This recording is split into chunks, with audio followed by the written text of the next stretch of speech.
teman-teman, kali ini kita dalam pembahasan materi ekonomi mengenai tingkat suku bunga. Jadi teman-teman, suku bunga itu bukan sekedar angka persentase, melainkan instrumen vital yang menggerakkan roda perekonomian satu negara. Apa sih tingkat suku bunga itu? Secara sederhana, tingkat suku bunga itu adalah persentase imbal hasil atau biaya yang dibebankan atas penggunaan uang dalam periode tertentu. Dalam dunia perbankan, suku bunga itu memiliki dua sisi. Yang pertama, bagi penabung, suku bunga adalah imbal hasil atau pendapatan yang diterima dari simpanan. Yang kedua, bagi peminjam, suku bunga adalah biaya yang harus dibayarkan atas pinjaman yang diterima. Jenis-jenis suku bunga. Di pasar keuangan, kita mengenal beberapa jenis suku bunga yang umum digunakan. Yang pertama ada nominal vs real. Jadi suku bunga nominal adalah angka yang tertera pada produk bank, misalnya bunga tabungan 4%. Sedangkan suku bunga real adalah bunga nominal yang telah dikurangi dengan tingkat inflasi. Yang kedua, tetap vs mengambang. Jadi suku bunga tetap tidak berubah selama periode tertentu seperti kredit mobil. Sementara suku bunga mengambang dapat berubah mengikuti kondisi pasar atau acuan Bank Indonesia, biasanya pada KPR. Lalu ada simpanan vs pinjaman. Jadi bunga yang diberikan bank kepada nasabah yang menabung disebut bunga simpanan.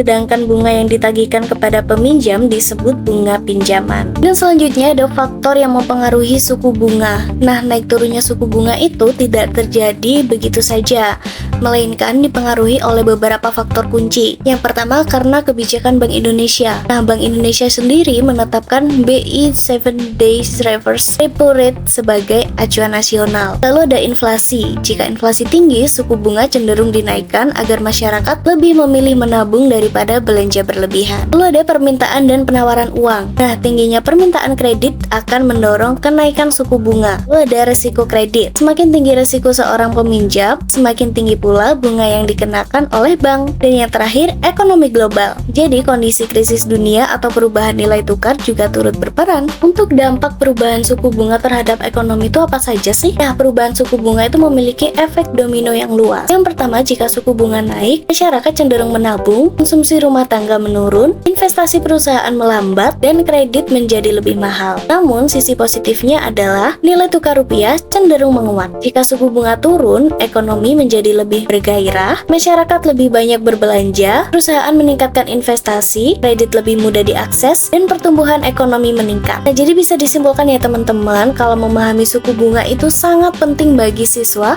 untuk membantu membuat keputusan finansial yang cerdas, seperti kapan waktu yang tepat untuk menabung atau mengambil pinjaman. Dengan literasi keuangan yang baik, kita lebih siap menghadapi aktivitas ekonomi sehari-hari. Suku bunga mungkin terlihat seperti angka sederhana ya, namun dia adalah detak jantung perekonomian yang mempengaruhi setiap lapisan masyarakat, dari UMKM hingga kebijakan negara. Mari terus belajar untuk memahami dinamika ekonomi agar siap menghadapi tantangan global di masa depan. Sampai jumpa di materi selanjutnya. Bye-bye!